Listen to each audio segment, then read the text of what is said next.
পেন্নাময়ী madam, কেমন আছেন? আপনার নাম পায়েল না? হ্যাঁ, আমার নাম পায়েল, কিন্তু আপনি কে? আরে আমারে চিনতে পারলেন না? আরে আমি তো হলাম রাহুল মিত্তির। আমার লগেই তো আপনার বাবা আপনার বিয়া ঠিক করছে। আমি হইলাম সে। আচ্ছা, তাহলে আপনি রাহুল? ঠিক আছে, বসুন এসে।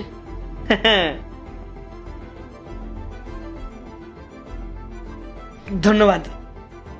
তোমার একটা কথা কমু, তোমার ফটোতে দেখতে না অতটা ভালো লাগতেছিল না, কিন্তু সামনাসামনি তোমার দেখতে বেশ ভালো। ফটো তো আপনার আমার কাছেও এসেছিল। ফটোতে তো তাও আপনাকে একটু ঠিকঠাক লাগছিল, সামনাসামনি তো থাক, বাদ দিন।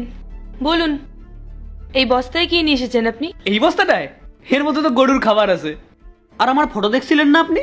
আমার ফটোতে আমার ভালো লাগতেছিল না? আরে কেন ভালো লাগবো না? আরে আমরা সামনাসামনি কম ফটোতে দেখতে বেশি সুন্দর লাগে, যে কোনো মাইয়া দেখলেই প্রেমে পড়ে যায়। হ্যাঁ ঠিক আছে, কিছু খাবেন আপনি? চা, কফি, কোল্ড ড্রিঙ্কস কি আনাবো আপনার জন্য? আরে না না ম্যাডাম, আমার জন্য ওইসব আনতে লাগবো না। আপনি একটা কাম করেন, আপনি না আমার জন্য ঘোল নিয়ে আসেন। বলবেন যে ওর মধ্যে একটু বরফের টুকরা দিয়ে দিতে। ও গরমে খাইতে হেভি মজা লাগবো। Are you serious? আপনি এই অফিসে বসে এখন ঘোল খাবেন? এখানে এসব পাওয়া যায় না। কোথায় পাবো এসব আমি? আরে পাওয়া যাইবো না মানে? অবশ্যই পাওয়া যাইবো। আরে আমি জানি। আপনি একটা কাম করেন, আপনি আপনার কাজের লোকের ডাইকা নিয়ে আসেন, আমি ওরে কয়া দিতেছি। আচ্ছা ঠিক আছে, দেখছি।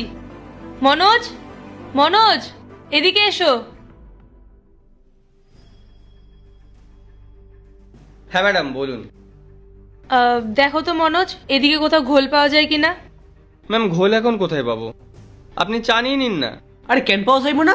আরে তুই আমার কথা শোন, এখানে পাশে যে বাজারটা আছে না, ওখানে গিয়ে গোপালের দোকান কোনটা, ওর দোকানে যা, গিয়ে বল তোরে রাহুল পাঠাইছে, আর যত ইচ্ছা তুই ঘোল নিয়ে আয়, যা। ঠিক আছে।